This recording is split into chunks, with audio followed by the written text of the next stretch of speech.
All right, ladies and gentlemen, welcome to this new episode of the Reality Kenya. My name is Simy Kenya. Of course, a lot has been happening. We've had a very tough week, a very busy week, and we are here to break it down and bring you the reality of the Kenyan situation with our guest, as usual, the Deputy Party Leader of Safina Party, Honorable Wakili Willis Otieno. Piki Ponki. Pakamelo disco. Karibu. Thank you very much. After God? Only fear Jensen. We start today's show by, I want to express my condolences and commiseration to the people of Kenya. Our young people have lost their lives merely for expressing the Article 37 rights in the Constitution. More than 23 people so far confirmed have died, and needlessly so, in the hands of bullets fired by police officers who are meant to protect them. It is quite sad that until now we've not even seen an official recognition by Kenya Kwanza and William Ruto of those who died, and a call to the police to lay down their arms and stop shooting at our young people. You know, one thing that we must all accept in this country, things will never be the same again. The people of Kenya have crossed the Rubicon, they have crossed the Jordan. They've now claimed this space to be theirs. Unfortunately, there are people who are still living in the past. People who think that you can manipulate what is going on and try to have a national conversation or a dialogue. It will not happen. And I urge anybody, if you really and truly care about Kenya and its people, there's only one way out of this impasse. The people have rejected their parliament. Members of parliament have confirmed that they don't represent the people. Because they are the same members of parliament who are very arrogant when the people gave them their views. They are the same ones who ignored the people. It led to people occupying parliament, and they saw face to face the fury of the people. Then the next day they were called to State House. The same members of parliament now are being told, go and withdraw the finance bill, and they are clapping. Just because the people said we are going to occupy State House. Now we've lost faith in parliament. It will never be restored. There's nothing that will ever come out of that parliament that will be accepted by the people. Nothing. Remember, even after the night killings in Githurai, when they had deployed police and the army to shoot civilians, they did it unlawfully. The next day, the same parliament rushed, without media, without notice to the public, to quickly pass a resolution to attempt to justify that deployment of police, of the army to conduct civilian affairs. How do you trust such a parliament? It's done. The trust is broken. It will never be repaired. What we are going through will only be addressed when William Ruto and the parliament go. The people must have a second bite at the cherry to elect their leaders. You know, even these demonstrations, this revolution, doesn't have a leader. There's nobody you can say is our leader. Nobody's calling it. Nobody's calling it. It's an organic revolution by the people. And you only harness this energy when you give the people an opportunity on the ballot to vent and to cast their ballot and to choose. If William Ruto thinks that the people still want him, let him subject himself to a ballot, let people vote. Otherwise, he will not continue. When this thing started, William Ruto first told Parliament, "Pitisheni hiyo kitu haraka haraka, tutaka kuleta stima. Don't waste our time." That time the people of Kenya are saying reject. The next thing, he was calling these people terrorists. Then they became criminals. Dangerous criminals. Yesterday, I saw someone who was humbled, calling them my sons and daughters. From terrorists to dangerous criminals to sons and daughters. All in a span of less than 7 days. I mean, it should tell you something. And it's not like in his climbing down, he has pacified the people. They're not pacified. They don't trust him. They don't believe his word. Because in a show of lack of leadership, as he was standing there, I didn't even mention the people have been killed by police. Yeah. He didn't even tell the police, don't shoot my people. Yeah. He didn't even say, if you want to come to State House, come to State House. It's your house anyway. He didn't even say, I'm taking this action to address our economic problem. Yeah. So, what then was he talking? What was he communicating? He's not showing us any way out. And I'm saying, this country will not move forward until we have an election. Yeah. Where the people will have their choice. Because what we are witnessing today is a direct exercise of sovereignty. The people will not respect their parliament. They will not listen to William Ruto as their president. Yeah. They have withdrawn their sovereign power from them. They are doing it directly. To go back to some semblance of order will only require an election. Yeah. If you look at William Ruto today, that guy is a prisoner. He moves around with more than 10 police stations. Even in churches. Even in church, he goes with police stations. He's a prisoner. You are not going to lead a people surrounded by over 1,000 guns every day. You're a prisoner. Yes. What do you think goes through the state of mind of that gentleman? He must see the signs. Yeah. The signs are written on the wall. Mene, mene, tekel. Yeah. The end has come. The past is gone and the new is trying to come to life.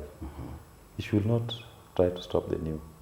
In fact, my question and advice is this. Don't make this too long. Don't make it too hard. Don't be intransigent. Don't kill any more person. Yeah. Because going, Parliament is going. William Ruto is going. Gachagua is going. Going, they will go. What we should be focusing our mind on is the terms of that exit and how to make it less painful. Because I don't see how they're going to gain public trust. What if they refuse to go? That's what I'm saying. They may as well refuse to go, but for the next 1 year or two, there'll be nothing happening here. Because you will be moving around the country with the police station, the over 10 police stations, the over 1,000 guns. So who are you moving around serving? There's been a withdrawal of the related sovereignty from him. So he cannot continue. It is untenable. We've never witnessed what we are witnessing in the history of this nation. So don't apply the old tactics to deal with this problem. The only way out is give the people a platform to vent. And the only platform they can vent is through the ballot. Let them chase all of you through the ballot. Okay, if you don't want to live on your own volition, let them chase you through the ballot. Let them get a new leadership. Even if they vote for you, you come back with a fresh mandate, and you'll be able to now govern. The country can be reorganized. Look at, and I want to say this with all respect, due respect to those who have contrary opinion. You know, people are saying today that if we occupy State House, there'll be deaths. Yeah, sure. My point is this. The voices that are speaking, the scaremongers, should be saying, please, if our people appear at the doors steps of State House gates, don't kill them. That should be the message. Don't say that if you go to the State House, you'll be killed. It means you're subconsciously supporting the killings of our people. The people who are going to the gates of State House or wherever it is to demonstrate, to occupy it, are not going there armed with guns.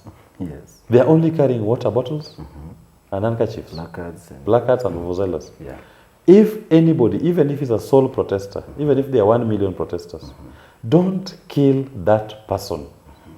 Allow him to vent. So the message should not be, if you go to State House, we will kill you. In other words, you're actually inciting the police to kill civilians. Because you're telling the civilian, if you go, you'll be killed. So you're actually telling the policeman with a gun that if you see a civilian at the gates of State House, kill him.